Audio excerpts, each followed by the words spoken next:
السلام علیکم. چینل 99 پر پروگرام ہے ہیلتھ از لائف. میں ہوں یاسر عباس. جی تو دوستو, کیسے ہیں آپ سب؟ امید کرتا ہوں کہ جہاں کہیں بھی ہوں گے بخیر و عافیت ہوں گے اور اپنی زندگی بھرپور انداز میں گزار رہے ہوں گے. جی ہاں ناظرین, ہمارے وعدے کے مطابق ہم حاضر خدمت ہیں آپ کے لیے اور لے کر آئے ہیں ایک ایسا پروگرام کہ جس میں ہم ڈسکس کریں گے صحت کے متعلق مختلف مسائل اور ان مسائل کا حل پوچھیں گے اس فیلڈ کے ماہرین سے. ناظرین, آج ہم نے جس موضوع کا انتخاب کیا ہے وہ ہے سارکوما. سارکوما کیا ہے اور اس سے کیسے بچا جا سکتا ہے اور اس کا علاج کس طرح سے ممکن ہے, اس موضوع پر گفتگو کرنے کے لیے آج ہم نے مدعو کیا ہے ہمارے بہت ہی خاص مہمان ڈاکٹر علی انور جیلانی صاحب, consultant orthopaedic and sarcoma surgeon. تو آئیے دوستو ان سے بات کرتے ہیں. السلام علیکم. وعلیکم السلام. سر کیسے مزاج؟ الحمدللہ. سر سب سے پہلے تو آپ کا بہت بہت شکریہ کہ آپ نے اپنی مصروفیات میں وقت نکالا اور ہمارے پروگرام میں تشریف لائے. اور ڈاکٹر صاحب, گفتگو کا آغاز کریں گے. جیسا کہ ہم سنتے ہیں ایک لفظ سارکوما, تو ہم بھی اور ہمارے ناظرین بھی یہ جاننا چاہیں گے کہ سارکوما بیسکلی ہے کیا؟ بسم اللہ الرحمن الرحیم. شکریہ یاسر بھائی مجھے مدعو کرنے کے لیے, اور بہت امپورٹنٹ ٹاپک ہے اس سینس میں کہ اس سے متعلق ہمارے معاشرے میں بہت ساری وہم اور ٹیبوز پائے جاتے ہیں جن کے بارے میں عوام کو جاننا اور سمجھنا بہت ضروری ہے تاکہ اس کا علاج ممکن ہو سکے. اچھا, سارکوما ایک طرح کا کینسر ہے. کینسر دو طرح کے ہوتے ہیں باڈی کے اندر. ایک تو وہ کینسر ہوتا ہے جو کہ گلینڈ سے ایپیتھیلیل سیل سے نکلتا ہے اور جس کو ہم سی اے کہتے ہیں, کارسینوما, جو کہ تھائرائڈ میں, بریسٹ کینسر جس طرح ہے وہ کارسینوما. سارکوما جو ہے وہ ایسا کینسر ہے جو کہ جسم کے ان اجزاء سے نکلتا ہے جو کہ کنیکٹیو ٹیشو ہوتے ہیں, یعنی کہ ایک جسم کے حصے کو دوسرے جسم کے حصے سے جوڑنے میں جو ٹیشوز مدد کرتے ہیں. تو سارکوما ایک طرح کا کینسر ہے اور میرا جن سے واسطہ پڑتا رہتا ہے وہ سارکوماز ہوتے ہیں ہڈی کے, بون کے کینسر اور سافٹ ٹیشو کینسر, پٹھوں کے, رگوں کے اور جو خون کی نالیاں ہیں ان کے کینسر. عموماً خون کی نالیوں کے جو کینسر ہیں وہ تو ویسکولر سرجن ڈیل کرتے ہیں. اس کے علاوہ ٹانگوں اور ہاتھوں میں مختلف قسم کے جتنے بھی کینسر ہیں وہ سارے آرتھوپیڈک سرجنز ڈیل کرتے ہیں جو کہ اس شعبے کے لیے خاص طور پہ ٹرینڈ ہو. ٹھیک. اچھا ڈاکٹر صاحب, ایک اور بات آپ سے پوچھنا چاہیں گے کہ سارکوما سے جو متاثرہ مریض ہیں کیا ان میں بچوں کا تناسب بڑوں سے زیادہ ہے؟ دیکھیں, سارکوما میں بچوں کے اندر یہ ریئرٹی ہے. ٹھیک. سارکوما کینسر جو ہے وہ بذات خود ایک ریئر کینسر ہے اور بچوں کا اور بڑوں کا تناسب اس میں سمجھ لیں 50-50 کا ہی پروپورشن ہے. اچھا ٹھیک. اچھا ڈاکٹر صاحب, ایک لفظ یا ایک ٹرمنالوجی آپ سمجھ لیں جو یوز ہوتی ہے وچ از لمب سالویج سرجری. تو ایک عام فہم شخص جو ہے وہ کیا سمجھ سکتا ہے, کس طرح سے سمجھ سکتا ہے کہ لمب سالویج سرجری کیا ہے؟ اچھا دیکھیے, کینسر کا ڈائگنوسس جو ہے نا, کسی مریض کو جب پتہ لگتا ہے کہ جی اس کو کینسر ہے تو اس کے لیے سمجھ لیں ایٹم بم کا دھماکہ ہوتا ہے اس مریض کے لیے. صحیح, اس کے لیے اس کی شاید زندگی کی سب سے بری خبر ہوتی ہے. صحیح ہے. اور عام طور پہ ہاتھوں اور پیروں کے کینسر کے بارے میں یہ سمجھا جاتا رہا ہے کہ اگر کینسر ہو گیا ہے تو اب ہاتھ کٹ جائے گا, ٹانگ کٹ جائے گی. لیکن اب کیونکہ کیمو تھراپی اور جو آنکولوجیکل اس کے لیے ٹریٹمنٹ ہے اس کی اتنی ایڈوانسمنٹ ہوئی ہے میڈیکل سائنسز میں کہ اب ہاتھ اور ٹانگیں اس کینسر کے ٹریٹمنٹ میں بچانا اب ممکن ہو گیا ہے, جو کہ پہلے نہیں تھا. یہ اور یہ ایڈوانسمنٹ پچھلے 50-60 سال کی ہی ہیں.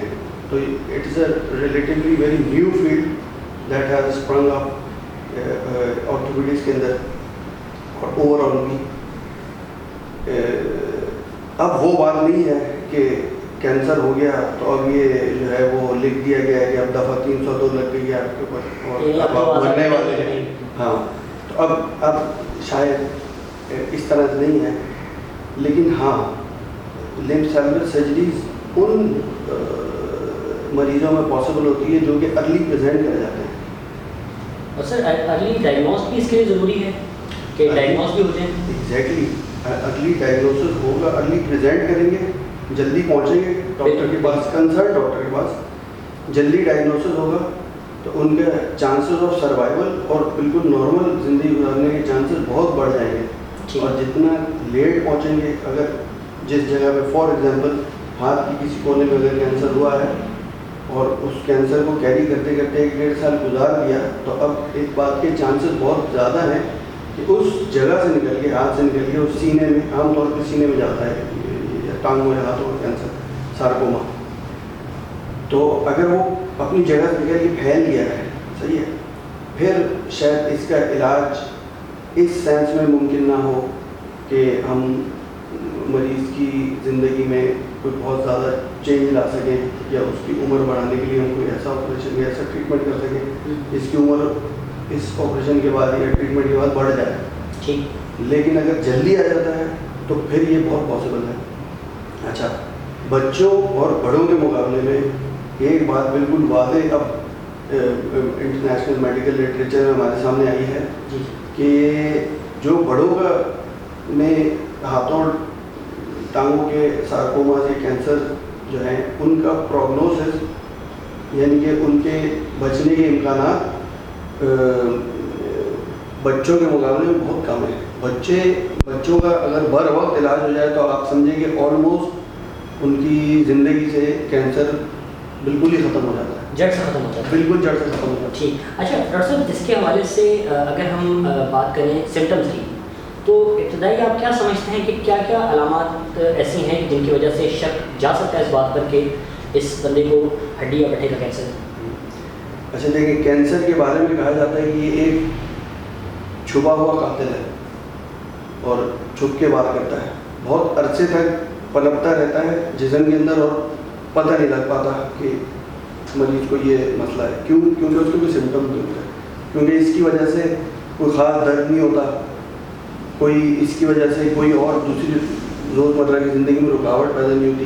ہاں البتہ ایک چیز جو کینسر میں بالکل شروع سے موجود ہوتی ہے وہ یہ ہوتی ہے کہ سویلنگ، یعنی کہ سوجن، کسی جگہ پر اگر ہاتھ میں، ٹانگ میں کسی جگہ اگر آپ کو سوجن نظر آ رہی ہے اور وہ مستقل مہینوں رہتی ہے، 1 2 3 مہینے رہتی ہے، تو اس کے بارے میں آپ کو ضرور یہ سوچنا چاہیے کہ کہیں خدا نہ خواستہ یہ کوئی کینسر تو نہیں اندر جو کہ بن رہا ہے، اور پھر اس کو انویسٹیگیٹ کریں، اور اس کے بعد میں انویسٹیگیٹ کرنے کے بعد میں اگر اس کا ڈائگنوسس یہ نکلے کہ یہ کینسر ہے تو پھر اس کا بر وقت علاج ممکن ہو سکے گا۔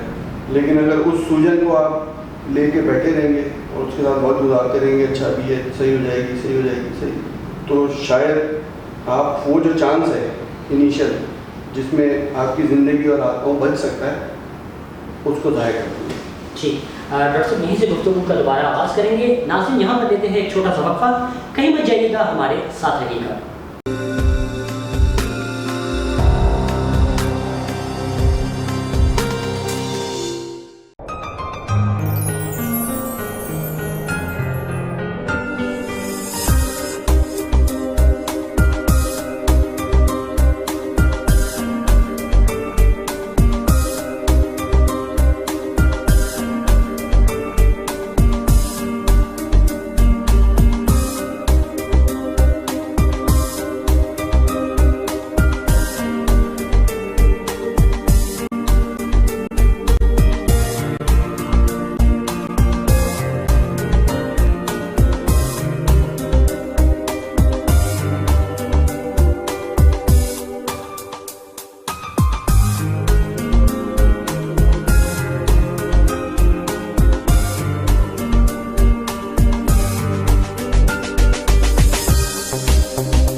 چینل 99 اور پروگرام ہے ہیلتھ از لائف. دوستوں یہیں سے گفتگو کا دوبارہ آغاز کرتے ہیں. Doctor Ali Anwar Jilani consultant orthopaedic and sarcoma surgeon آج ہمارے ساتھ موجود ہیں. اچھا ڈاکٹر صاحب ایک اور بات آپ سے پوچھنا چاہیں گے کہ ایک بہت ہی اچھی ٹرم یوز ہوتی ہے وچ از ایمپوٹیشن. ایمپوٹیشن کے متعلق بتائیے کہ ایمپوٹیشن کیا ہے؟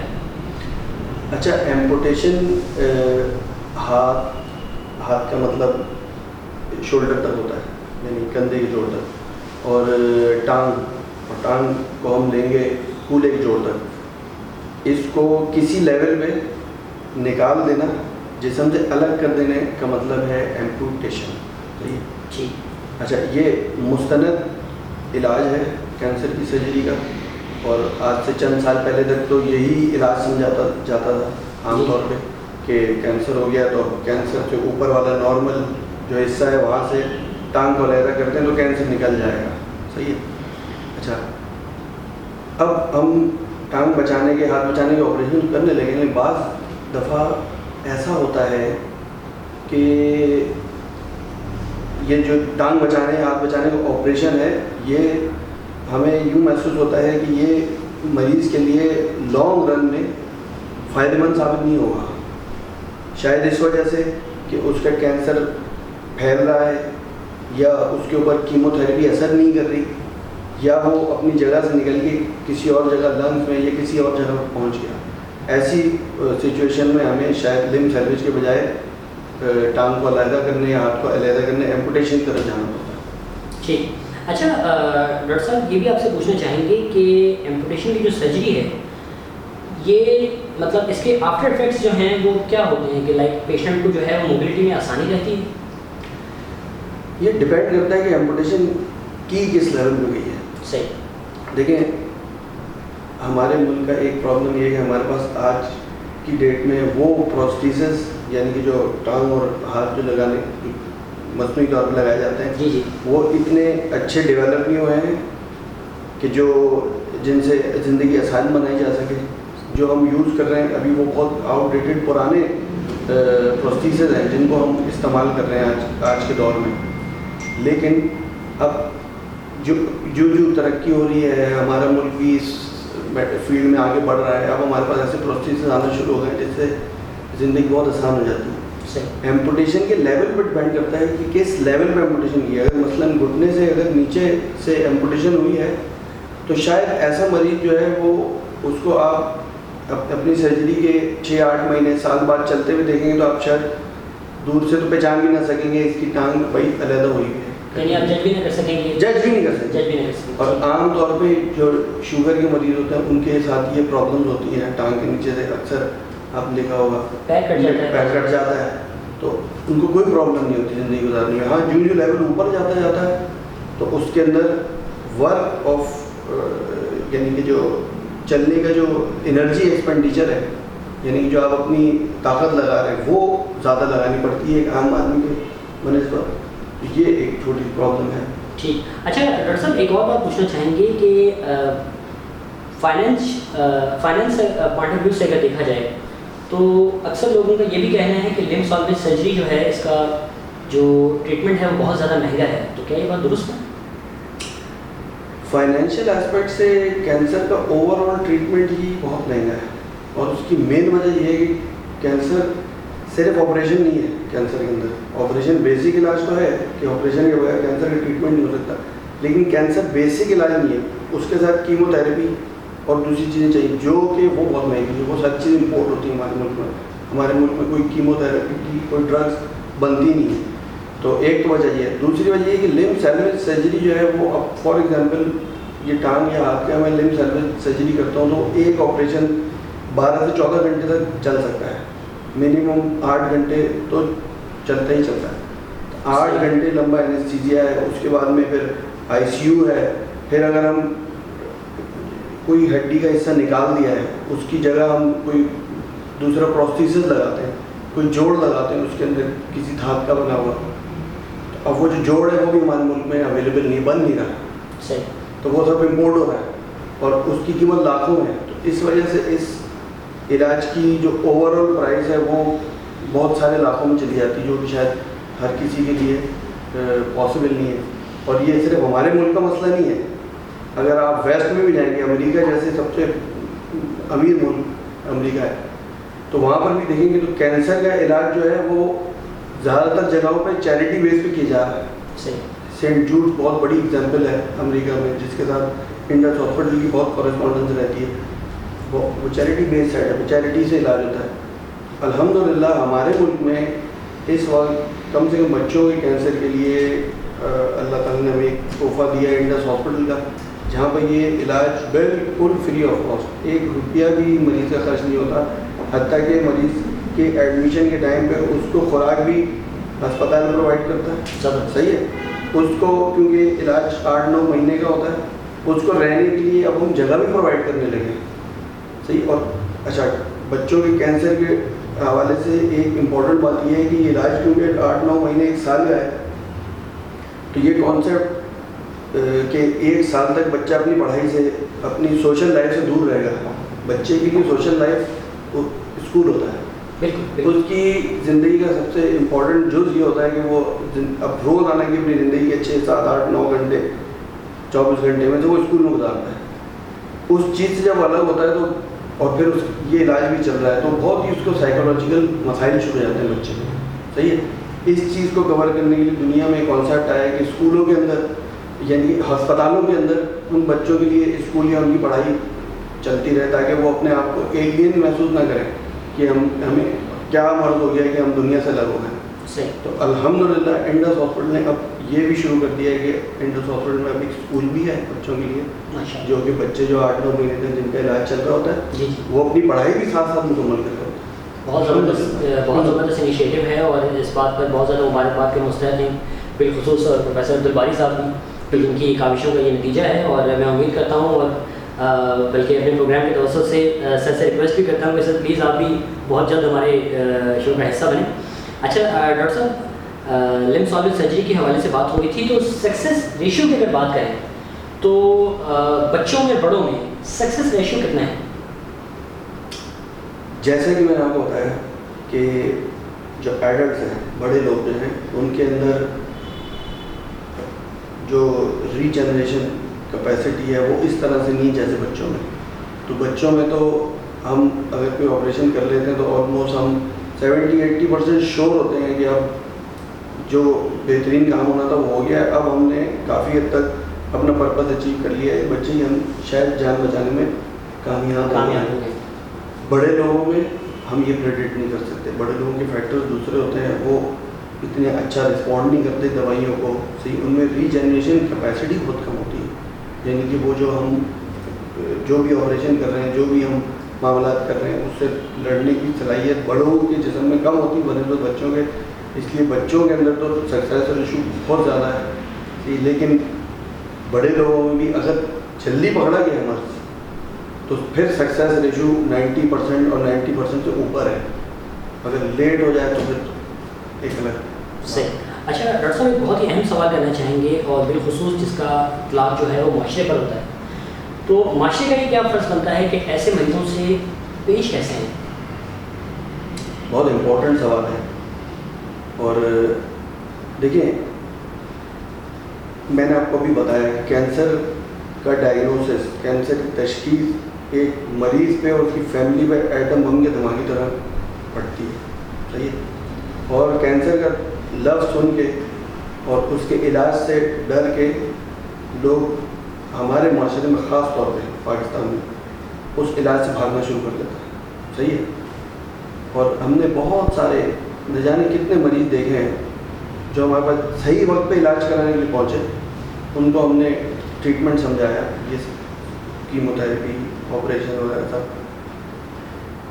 اور بالخصوص ان مریضوں میں جن کو ہم نے آپشن ایمپوٹیشن کا دیا, ٹانگ ہاتھ نہ کٹوانے کے چکر میں ہمارے علاج سے, جو کہ ہم فری پرووائڈ کر رہے ہیں انڈس ہاسپٹل میں, وہاں سے بھاگ گئے.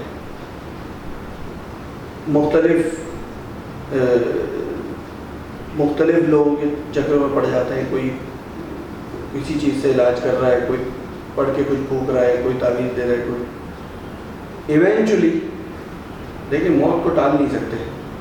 صحیح ہے. اور شفا بن جانے والا ہے. صحیح ہے. اور علاج کرانا ہمارا فرض ہے، سنت بھی ہے، فرض بھی ہے علاج کرانا.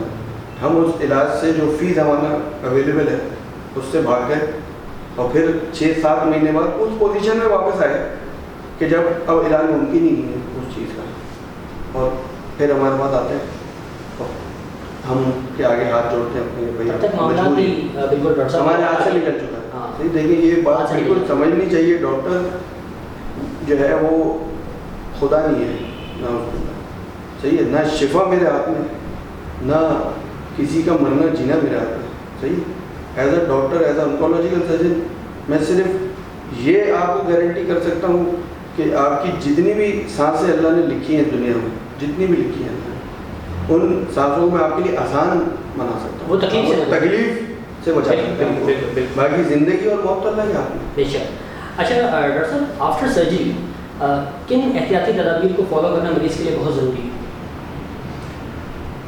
دیکھیں کینسر کہ جو مریض ہوتا ہے اس کو عام طور پہ کیمو تھراپی دی جاتی ہے، اور کیمو تھراپی ایسی دوا ہے جو کہ آپ کی قوت مدافعت کو بالکل کم کر دیتی ہے تاکہ قوت مدافعت کم ہو جائے اور آپ کے جو نیوپلاسٹک کینسر کے سیل جو جسم میں پیدا ہو رہے ہیں وہ پیدا ہونا بند ہو جائیں. صحیح ہے، کیونکہ وہ ریجنریشن سیلز کو بند کر دیتی ہے سیلز کی.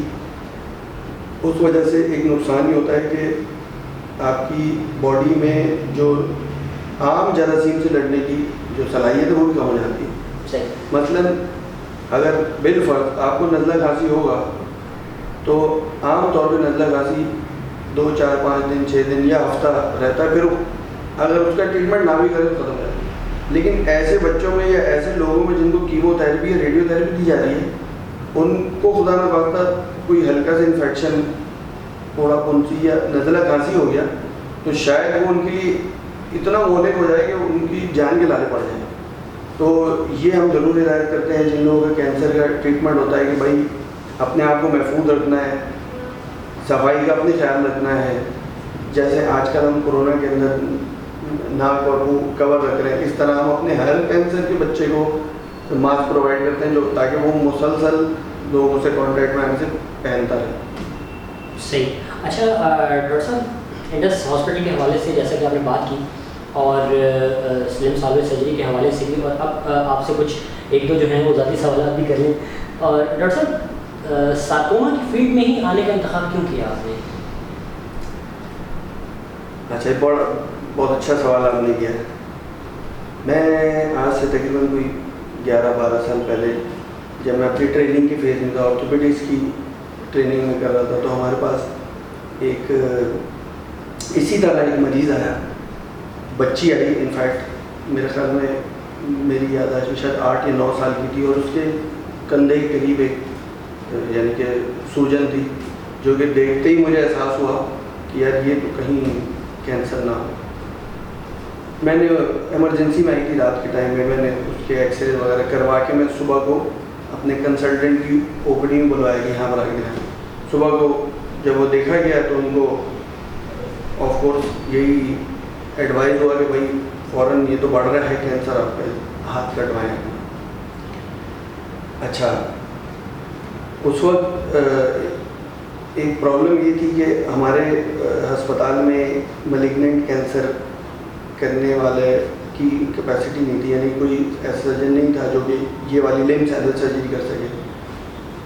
وہ بچی اس کا باپ لے کے چلا گیا، غالباً پیسے تھے نہیں ان کے پاس، وہ افورڈ نہیں کر سکے.